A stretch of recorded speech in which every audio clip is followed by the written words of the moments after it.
Have you ever wondered why you ended up loving the wrong person?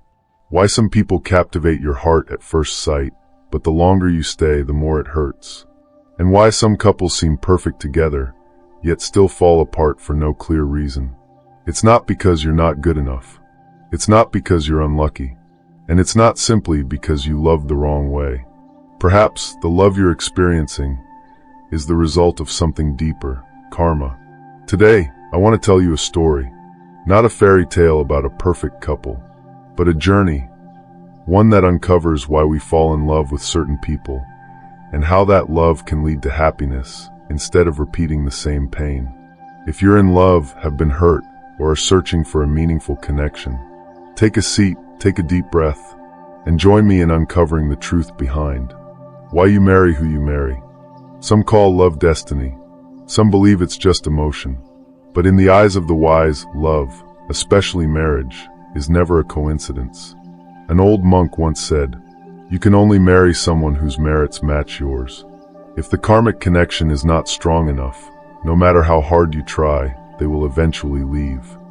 When I first heard this, I didn't understand. But then I started observing the world around me. Why does a gentle woman end up with an abusive husband? Why do some people never find someone worthy?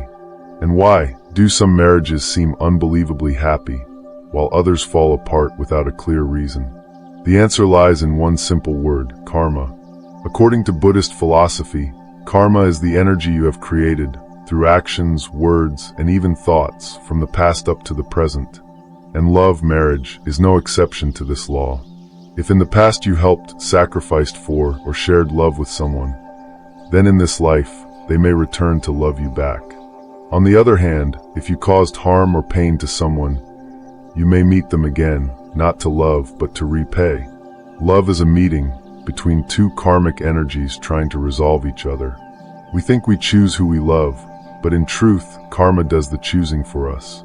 So if you've ever wondered, why doesn't my love story feel like a fairy tale? Perhaps the answer lies in what you've yet to recognize.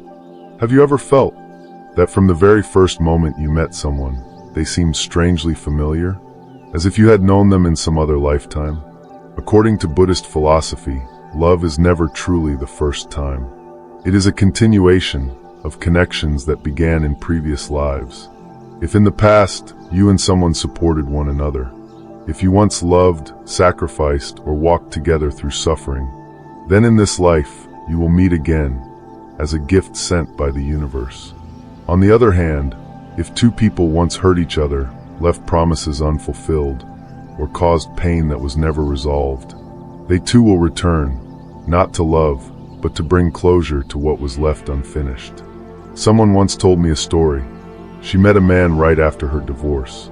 He helped her overcome a deep depression and was the only one who understood her without needing explanation. But later, he became the one who hurt her the most with cruel and heartless actions. When I asked, "Why don't you resent him?" she simply smiled and said, "I believe he and I had an old debt, and we've just paid it off." Love isn't always meant to last forever. Sometimes it comes to heal, to teach a lesson, and then quietly let go. Not every relationship is meant to be kept. Some people come to remind you of past karma and teach you how to end it with gratitude. So if love is a continuation of karma, how do we transform it? How can we avoid repeating the same painful relationships? Have you ever wondered, why is it that some women marry successful husbands, live in luxury, and are cherished like queens, while others struggle in marriages filled with tears, lacking both love and respect? Is it just luck? Or is there something deeper at play? As a Zen master once said, "A person without enough merit cannot enter a family full of blessings." This may sound harsh, but in truth, it carries a profound message of compassion, because it reveals something important. You can only love and be loved to the extent of the merit you possess. Imagine love as an oil lamp. If you only have a small amount of oil, representing the kindness, sincerity, and compassion you've cultivated in life, then the light you emit will also be limited, and you will only attract those who burn at the same frequency, lamps with the same amount of oil. A woman once shared, "I used to blame fate for marrying the wrong man, He was harsh, cold, and indifferent. But when I looked deeper, I realized I too had once lived selfishly, without gratitude, and lacked compassion in past relationships. I hadn't sown anything good, so how could I expect to reap sweetness? From that moment, she began to change, living with more kindness, caring for her family, learning how to love the right way. 5 years later, she remarried a warm-hearted man, not extremely wealthy but full of blessings. She said, "When I changed, love changed too. Your merit is the magnetic field you emit in love. You want a wonderful husband, a compassionate wife? Then begin by becoming that kind of person yourself. But if your current marriage feels stuck, if you sense that the other person no longer matches the energy you're carrying, is it karma? Is it the wrong person? Or is it an opportunity to learn how to grow? Not every marriage is meant to last. Some love stories come only to teach us something, and then leave. When marriage becomes a battlefield, when the person you once called beloved brings you more pain than comfort, you begin to wonder, what did I do wrong? Why do I have to endure this? Is this karma or just a cruel twist of fate? But according to Buddhist philosophy, no pain is meaningless. Every relationship, even the ones that fall apart, carries a powerful lesson. One woman once shared, she had married a controlling, cold, and authoritarian husband. At first, she endured it, believing it was her karma. But slowly she realized, I wasn't born to suffer. I was born to learn how to love myself. Leaving that marriage wasn't an escape. It was liberation from a lesson that had been completed. She learned how to set boundaries, discovered her own worth, and through that, she began to heal. Not everyone who enters your life is the right person. Some are just the right lesson. They come to help you grow, awaken, and become stronger. And when the lesson is over, the separation is the necessary ending that opens the door to a new journey.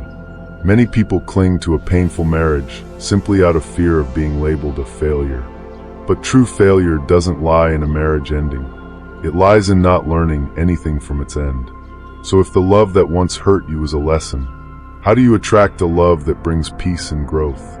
Is there a spiritual secret to unlocking the door to true love? We often carry in our hearts unhealed wounds from past relationships, from people who passed through our lives and left behind sadness. But did you know, those very wounds might be blocking new love from reaching you? In Buddhism, it's believed that you don't just say goodbye to a person, you say goodbye to a piece of old karma. If you haven't let go of that karmic thread, you'll keep attracting the same type of person, repeating the same lesson, and your heart won't have the chance to heal. A man once shared that after being betrayed by his first love, he lost trust in women. Even when he later met kind-hearted people, his heart remained closed. He thought he was being cautious, but in reality, he was haunted by the past. Only when he meditated one rainy afternoon, wrote an unsent letter to his ex, and forgave, not her, but himself, did his heart finally feel light. You cannot begin a new chapter in your life if you keep rereading the old one every day. Forgive, not because they deserve it, but because you deserve freedom. Some healing practices: write a letter to the person who hurt you, then burn it as a way of letting go. Meditate and visualize a white light healing your heart. Place your hand on your chest and say, I no longer hold blame. I choose to love again. When your heart is light, love can finally knock on your door. But how do you attract someone who aligns with the new version of you, the one that has grown? We often hear this phrase, that's just my karma. And then we assume that we can't change our destiny, that if we've been hurt before, we're doomed to keep hurting. But the truth is different. In Buddhism, karma is not a sentence, it's a lesson. You're born carrying old baggage, but you have the power to write the path ahead. Karma is like flowing water, not a chain. It moves according to the actions, thoughts, and energy you create today, which means you absolutely can transform your karma in love. A woman once shared that she kept attracting emotionally distant men. 3 relationships, 3 times the same story, being taken for granted, being abandoned. But after attending a meditation retreat, she began to change. She stopped blaming her exes. She started setting boundaries, loving herself, and no longer waited for someone to save her. A year later, she met someone completely different, and for the first time, love arrived peacefully. You don't need to fix anyone. You just need to become someone new, and the old karma will no longer have a door to enter. The love you attract is always a mirror of the energy you radiate. Suggested practice. Each morning say, I am planting seeds of true love. Instead of writing a list of your ideal partner, write down, the person I want to become to be worthy of that love. Act as if you already have the love you long for.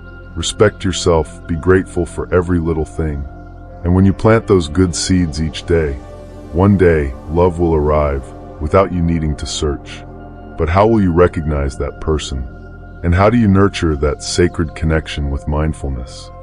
Have you ever asked yourself, why do I keep searching for true love but never quite reach it? The answer isn't out there, it lies within you. In this universe, we don't attract what we want, we attract what we become. If you long for someone kind, honest, and who loves you unconditionally, then ask yourself, am I living with kindness? Am I being honest with myself? Am I truly loving myself in the right way? Love is not a reward. It is the result of the energy you cultivate each day. A man once shared, he always believed that once I meet the right person, my life will change. But year after year, he kept encountering relationships that were shallow, incomplete, or painful. It wasn't until he started making peace with himself, stopped blaming, stopped avoiding, and began living with responsibility, that he finally met a woman who was truly deep and compassionate.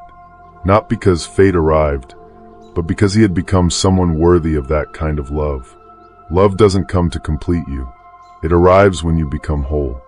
Love does not come to fix you. It comes when you are already enough. If you want a deep love, live deeply. If you want a love built on respect, start by respecting your own emotions. Suggested practices. Each day, ask yourself, if I were the ideal partner, how would I act today? Keep a love journal. Write down 3 things you did well today, no matter how small. Avoid speaking negatively about love or mocking people who are happy. You may unintentionally create energy that pushes love away. Love is not a quest. It is a journey back to yourself. And when you truly become the love you've been waiting for, you will realize that person didn't arrive to fill a void. They came to write a new chapter with you, steady, beautiful, and full of meaning. There is a truth few people speak of. Love is not something you find. It is a place you return to. And that place is not someone else. It is your own heart. Today you might still be alone, or in a relationship that makes you question love. But don't lose faith, because karma doesn't punish. It teaches us what we need to learn. Even if you've loved the wrong person, even if you've been deeply hurt, believe this, no experience is meaningless. Every pain brings you closer to maturity in love. If you're healing today, it's not a delay. It means you're planting new blessings for a love that is steadier, kinder, and more aligned with your growth. And if you've ever asked, when will that person arrive? Let me offer you a better question. How far have I come in becoming someone worthy of the love I seek? Love is not about being perfect. It's about growing together. Karma doesn't lock your heart. It teaches you how to open the right door. You're not too late. You're right on time to begin again with a heart that knows its worth more than ever before. If this video touched your heart, please like, subscribe, and share it with someone else searching for peace and love. Sometimes a short video can be the guiding light for a heart that has lost its way. See you again on the next journey with Buddha's pathway. Love with wisdom. Live with heart.